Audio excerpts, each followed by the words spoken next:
Yo, what's going on, guys? It is Shabs and welcome to another video on the channel. This one's going to be a little bit different, so if you are a FIFA 17 fan and you only watch my FIFA videos, feel free to leave now if you want, and I wouldn't mind at all. But as you know, guys, I'm from Toronto, so it's kind of in my blood to cheer for the hometown team. And yes, I am a Raptors fan. I'm not a diehard Raptors fan. I'm more so a Leafs fan. I'm a hockey guy, and I like football a lot, soccer obviously.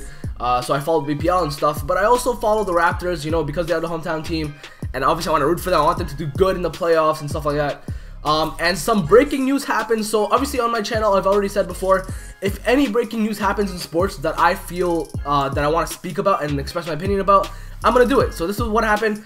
So it's been reported a little bit earlier this morning that the Toronto Raptors acquired Serge Ibaka from the Orlando Magic in exchange for Terrence Ross and a first-round pick in 2017. So let me just start off by saying, boys, what a nice acquisition this is for Masai Ujiri. So he's kind of one of the most underrated GMs in the NBA. He's kind of set up the Raptors to have prolonged success over a long period of time with their draft choices, smart trades, great draft choices, and a lot of prospects in their pool. But one of the areas that they were struggling in, and they don't have anyone immediately to help them out in, is the power forward role.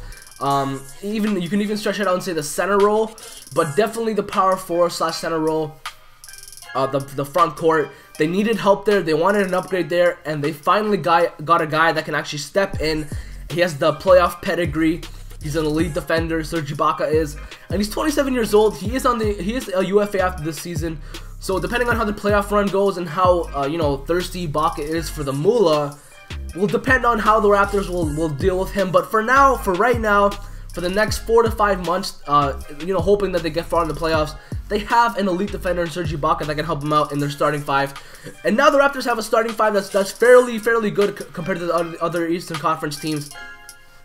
You got all-star guards in Kyle Lowry and DeMar DeRozan. DeMar DeRozan was like playing amazing basketball, and he still is, averaging like 30 points in the first 24 games. But obviously he got injured, but he's back now. And while he was injured, Lowry took over that role. So we do have two elite guards who are entering in their prime, and they're really, you gotta shine now. You gotta go for a championship now if the Raptors want any sniff of a championship. Then you got the small forward role. You got Damari Carroll, an elite defender, can space the floor out. Decent up and down the court. And then Serge Ibaka fills in nicely in that power forward role, and then obviously Jonas Valanciunas, aka JV, will finish out the five. And that is looking good, boys, for the playoffs. I think that's fairly good.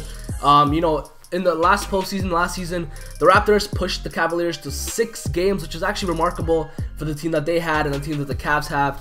Obviously, the eventual champion, Cleveland Cavaliers, made it, got the championship. So it's not a bad thing when you look at the silver lining for the Raptors last season. They pushed the Cavs to 6. Now they have an upgrade on Serge Ibaka. They have Pascal Siakam in their lineup as well, Patrick Patterson. They've also tried Lucas Nogueira, but they are in a losing skid and they are in a fluff. And Ujiri is like, Ibaka, I choose you, and he got himself a player that he was dying to get. Now let's talk about the players, the pieces that the Raptors gave back. Terrence Ross, he's kind of entering that age where whatever he is what he is. I was wondering if he was maybe a late bloomer, and he still might be a late bloomer that turns out to be an above average player. But as of right now, he's nothing more than a bench player that can add scoring, who is versatile. He's decent defensively, and he's very athletic, so he can, throw down those nice dunks, win jump balls, good in the air, can space the floor out, like I said. He can score, he can create his own shots, but he still has not fulfilled this potential the way the Raptors fans and Ujiri, not Ujiri, who drafted him? I think it was Colangelo, thought that he would become. So obviously this trade makes sense. Obviously the Magic want a decent piece in return. They got a good one. And then the first round pick, you never want to give away a first round pick in any draft. I don't care where you are in the standings. You never know what that pick can turn into. And with the scouting department and the scouting team that Masai Ujiri has put together, the Raptors could probably have gotten a good player with that pick. But it is what it is. It's going to be a late first round pick, which is a little bit better. It lessens the poison, as you want to say. But still a decent price for Ibaka. Definitely much better than acquiring him in the summer at the draft like the Magic did, where they gave up a first round pick, a high-end prospect, and a good roster player in Victor Oladipo. That's a very steep price. So obviously Ujiri did very well here, and I think the trade is a win for the Raptors. They got the better player They filled the need that they needed to fill. They have a guy like Norman Powell that can fill in for Terrence Ross, so it's not much of an issue. And now Patrick Patterson can play his role as the backup power forward, and he's a beast. He's a great player, and it'll work really well in my opinion. But last few notes to put out there: Serge Ibaka. What should Raptors fans, expect from Serge Ibaka? What you're gonna get is an elite level defender, a guy who can play. He can defend every position on the court, which is amazing. Great versatility. He can go out to, on the wings, on the 3-point line, and defend. Great perimeter defender. That's the word I was looking for. Elite rebounder, elite shot blocker. He's kind of the player that the Raptors have been dying for. And then better than that, he can also offensively space the floor. He has a great mid-range shot, a good 3-point shot, and he will allow Jonas Valanciunas to grow offensively, because JV always kind of, in the back of his mind, did not trust the power forward that he was with at all times. So he always had to think about tracking back and getting back defensively. But obviously, on the defensive end, he's going to have to work his ass off still, because it's still NBA. It's the hardest league in the world. But having Ibaka there as your anchor man really takes the pressure off of him to be the go-to guy for shot blocking, for contesting shots. Although he will be a vital piece, he's not going to be the go-to guy. And also offensively, this allows him to be more free to dominate offensively, knowing that a guy like Ibaka will get back for him.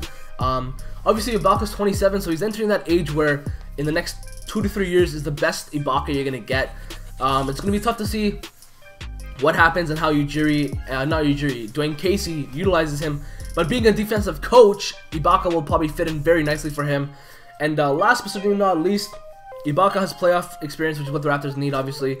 He's going to help, mentor Kyle Lowry and DeMar DeRozan. They have experience, but obviously he's going to be the guy to go to in the last final play, defensively and stuff like that. So Ibaka's a good kind of guy to have in there. He's kind of like a coach on the floor, which is good to see. And that is it, boys. That is it. The Raptors made the trade. What do you guys think about the trade? If you are a Toronto Raptors fan, let me know in the comment section below. If you're an Orlando Magic fan, what do you think of acquiring a guy like Terrence Ross and a first-round pick for the future? But anyways, guys, I hope you enjoyed this video. Subscribe for daily content.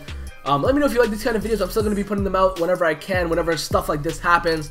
But I'll see you boys next time. Have a good day. Peace.